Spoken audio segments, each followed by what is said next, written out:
नमस्कार किसान भाइयों। जो आपने 1000 घंटे चलने के बाद ट्रैक्टर की कंडीशन देखी,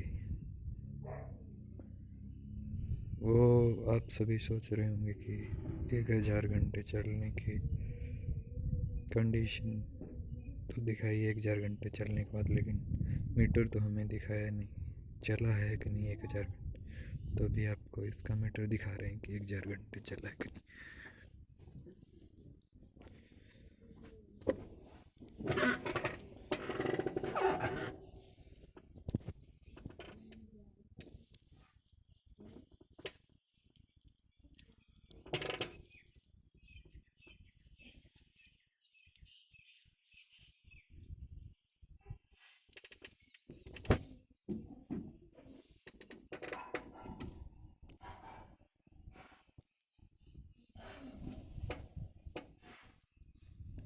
देख सकते हैं आप सभी 1032 घंटे चल चुका है अभी।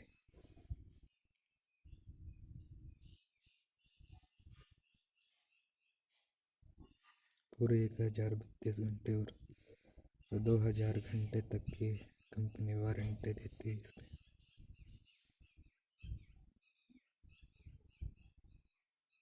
और इसी के साथ इसकी एक स्पेशल चीज़ आवाज़ भी सुना देते हैं। हर कोई बंदा देखता है कि इस ट्रैक्टर की आवाज़ ऐसी, इस ट्रैक्टर की आवाज़ ऐसी। तो चलिए आपको अभी हम पावर ट्रैक यूरो 50 की आवाज़।